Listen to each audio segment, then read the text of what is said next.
to be around you. There is something that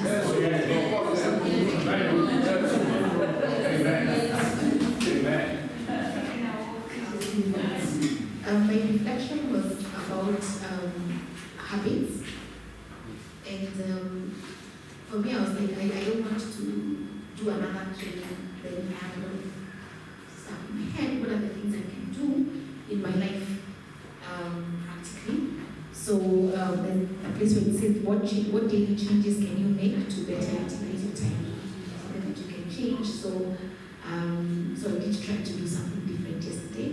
And then also on the listening, remember I had said I'm going to go to listen. So several times yesterday, I wanted to interrupt because just like, I know what you want to say. So because I feel I'm really patient. So if I know what you're going to say, like, let's just not miss each other. Let me just. So I caught myself several times. I'm not good. I'm not yet there, but then I did catch myself. Yeah, so you feel like you're kind of wasting a bit of time. You're growing. It's a process. I think that's going to be my biggest take out from this class. Okay. What to change on a daily basis. Okay. Good. Thank you.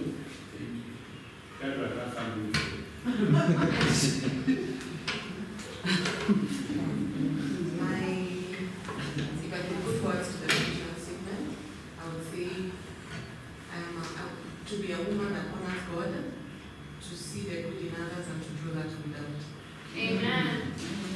Repeat that for us. To be a woman that honors God, to see the good in others, to draw it out. Amen.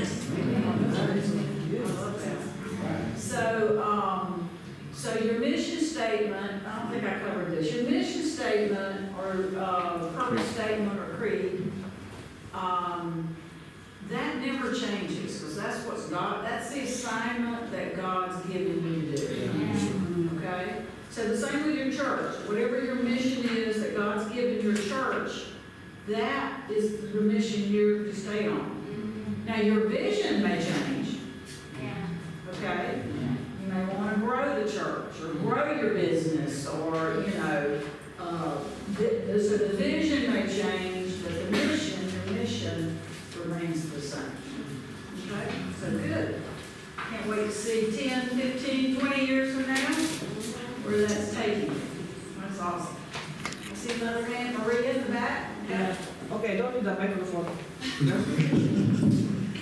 I need it. I'm want to hear my voice. All right. Okay. And for the recording. Hola. For the recording. Let's not argue. My voice can be heard. Now, in order for you to be a good leader, you must serve. Servant leadership is the best leadership there is. In order to lead, you must serve. The best leadership is servant leadership. Servant leadership. Yes. Very good. Amen. That's what, Derek, that's what you, Brother Derek, that's what you share too. Yeah. Good deal.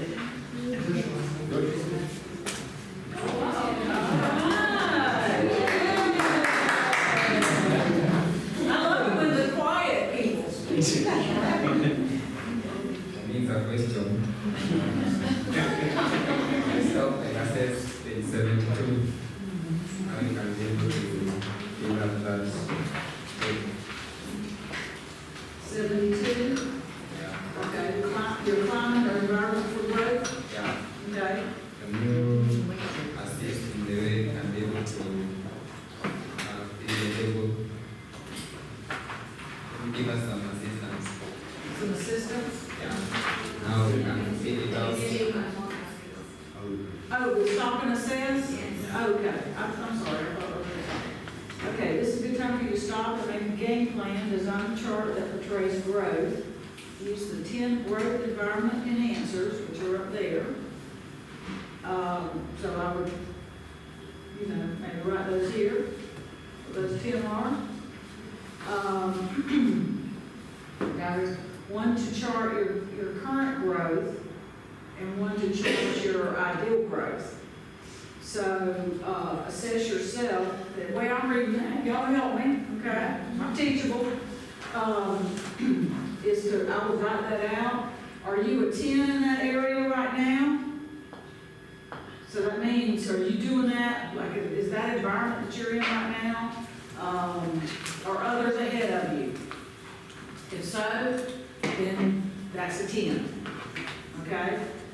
So you chart it on their first picture, your current growth environment for a typical week, factoring in all 10 growth environment enhancers. Is it non-existent? Is it weak? Is it leading you to grow daily? Diagram a typical Monday through Friday. Does Monday start off strong and then you taper off? 10 represents a peak environment for learning and 1 represents a growth environment that is non-existent. So I will just mark it on each day. Some days may be better than other days, and that's okay. But you want to try to consistently be in the upper level with all 10 of those items. Does that help? Yeah. Is it clear as mud? Anybody have anything to add to that? And how you would do it? Okay. Irene?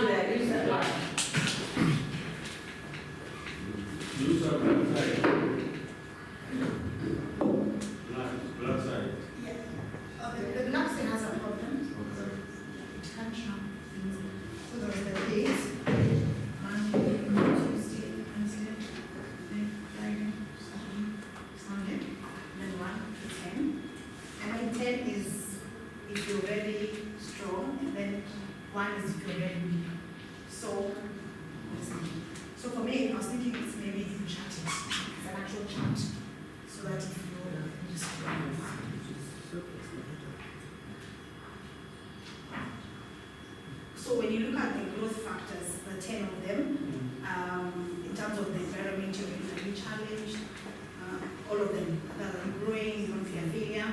So on Monday, if you think you're around 5, I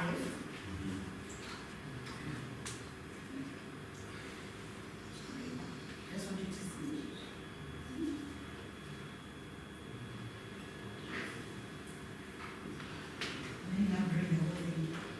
So if you think you're a 5 on a Monday, generally you have to assess yourself. And then maybe as you get along the week, you get better. And then maybe somewhere you die off. Something is a chat off. And then the other one for ideal, where would you want to be? So first ideal, like I guess you give yourself a target. So if where you're 5, maybe you want to get better and better. This is your ideal, this is your ideal. Does it mean we do everything for each of the items? 10 of them. I was thinking you evaluate like, and give yourself a score. What of them? For each one. Yeah. That's what works. And we're going to get, after this, we're going to go ahead and move into today's lesson. Okay? So this works. Like for me, I like bar graphs. So I'm giving you graphs. So since they're 10, and the growth environment stuff, right? You'll see number 1, others ahead of you on Monday. Maybe, yes. So you put a tick. You're still challenged, no. So you keep doing that for all the 10 points, right? Yeah. And then you count how many points are yeses. And then you say, if there are 5 on Monday, you put a bar there, right? On Tuesday, make it a 3. On Wednesday, make it a 9. On Thursday, DC. So like, this will now show you your growth environment on each day. Does it make sense? Yeah. So this can work in the middle, but this can also work if you're more like a bar graph like me. Okay? Thank you. Thank you. So, what we just learned is there are lots of different ways to do things. And we all have different styles of doing things. That's okay. As long as it gets done. As long as it gets done. Okay? So, did that help? Did that help? So, you may have a different way of doing it. In the morning, review it, and say, this is what I'm going for today. At night, when you get home, get ready to go to bed, maybe do another little review and say, okay, I gotta work on this tomorrow. Work on this week. Well, whatever works for you. But the idea is just be in a growth environment. Something that's gotta be said, Lawrence, before we start. It's on this. It's on, okay. No. We're gonna get started with the lesson. I'll just take 30 seconds. 30 seconds. Okay. We've got You 10 time? We've got 10 seconds. We've got 10 factors. You can be weak in some and strong in some. So what you're going to do, this is a good, they've all done very well. What I'm thinking, there are things you have to work on. What's number one? Okay, are you good or not? You can put a tick. This you can put an X. This is an X. You see? So the next day, wherever you have an X, work on it. See if you've done to a tick. See if this one will remain a tick or it will become an X. So each of the factors you can independently assess.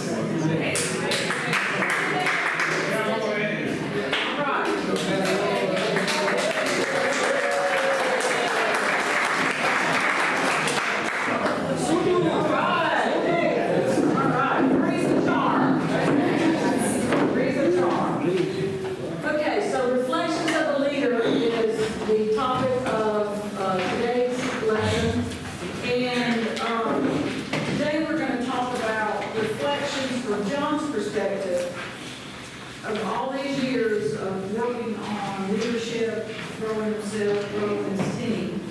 And as a leader, there are things, when John was teaching, looks back that he wish he hadn't done, and things that he did well. And through the years, and when he really started reflecting, he was 40 years old. So here in your book,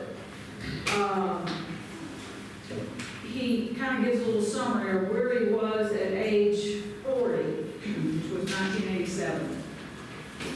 And he tells us that if we stop and reflect and assess, and if we apply these 5 principles you're going to learn today, they'll save you a lot of headache and heartache along the way. And so with that, there in your book on page 77, John says that 10 years ago, my subject for Enjoy Life Club, that was the name of his company at that time. Okay, now it's called the John Maxwell Team. I have what you talked to me about yesterday, so don't let me forget to give it to you. Okay. 10 years ago, my subject for Enjoy Life Club subscribers was I'm 40 and counting. Today, 10 years later, I'm willing to look back, not because my race has been run, but because I want to help others to run successfully. Yesterday, my success in running life's race was at the top of my list, so it was all about counting his success. But at age 50, today, he says, I feel like Paul, who said, keep track of those you see running the same course, headed for the same goal. And he says, we live life looking forward, but we understand it looking backwards. Isn't that powerful? We live life looking forward, but we understand it looking back. Maybe our mistakes, our failures, our successes, etc. So, the results of reflection time. The importance of you spending the time to reflect on your past, the results of that. First of all, it allows us to have second thoughts first. It helps us to have second thoughts first, which is very refreshing. And that gives us a chance to ponder, consider, think, pray about what's happened with us in the past. Second, over time, the important and the unimportant separate. In time, the important and unimportant separate. That's really a fact. No other entity works as well as time in teaching us, right? Hopefully, the older we become, the wiser we become. Yeah. You know? So we really do know, like when I told you our team's goal at age, I was almost 40, was to be the #1 team.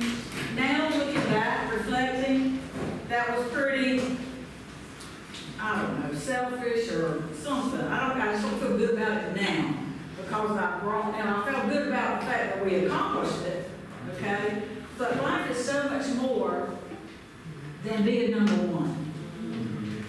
And life is so much more than making money.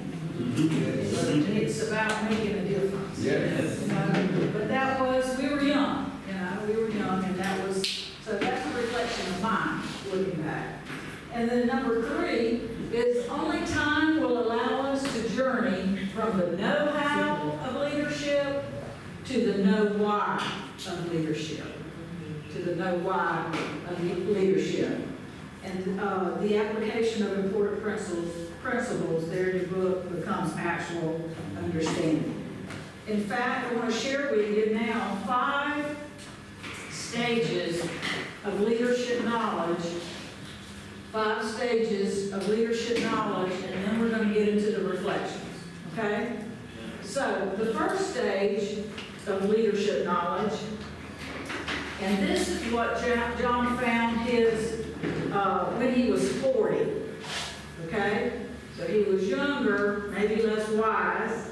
Okay? But these were the things that he focused on when he was 40. First, know how to lead. Okay, as a young leader, this deals with warning and growth. Know how to lead. This deals with warning and growth.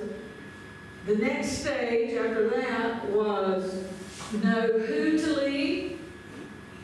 Know who to lead. And this deals with the community and teamwork. Okay? Bless you. And then the third step of this stage, if you will, of leadership knowledge is you learn to know where to lead. And this deals with your calling and your vision. Can anybody relate to that? Yeah. You've gone through that. Some of you, maybe some of us older folks. Does that resonate with you? Yeah. Through your years of pastoring or working, etc. Okay. Then these last 2 stages are come later for John, and I relate to this as well. The 4th stage is to know when to lead. Know when to lead, and this takes time to know when to lead. Oh, okay. It should be when. So why would be there. I'm not sure what happened to my when. But it's know when to lead, and this deals with timing and effectiveness. Remember we talked about timing is just as important as what we do. Okay? And then the 5th and final stage is know why to lead, and this deals with motives and security. Motives and security. And that's really, really important. So, with that, we're going to go right into the reflections. There's my win. There it is. I corrected that one yesterday that popped up out of. I'll correct that one tonight too. All right. So reflection number 1. You ready? What page you on? 78. Okay. And I can tell you to look you in the eye and tell you that these 5 reflections that you're about to learn, that you can take it to the bank. That you can take it to the bank, that if you will learn these and apply these, you are going to be an awesome leader, and you're those that you're leading. And whatever it is that you're that God's given you to do and to accomplish, you will do and accomplish. These are 5. It's going to save you a lot of time and a lot of heartache and headaches as well. So, reflection 1. People become like their leader. People become like their leader. And this is something that you will see again. So remember that. Okay? Wink. Reflection number 1 is people become like their leader. And this is a fact. I teach what I know, and I reproduce what I am. Amen. People may stand up and share something, a message or the teaching or whatever, but they don't reproduce it if they don't walk it. Yeah. But when they walk their talk, they reproduce who they are. Okay? Good or bad? Good or bad. So let me kind of explain this. Whatever we lead, the longer we lead, the more our team, our people that we are leading become like us. In John's 21 irrefutable laws of leadership, one of the laws is the law of magnetism. It's there in your book. We attract who we are, not who we want. We attract who we are, not who we want. So if we're a leader of an organization, let's say, or a church, and your church or your business or your organization, and you've been there at least 3 years, it's not growing, not to hurt your feelings, but it's your fault. Okay? 3 years or longer, it's your fault. So all that means is we need to learn to grow.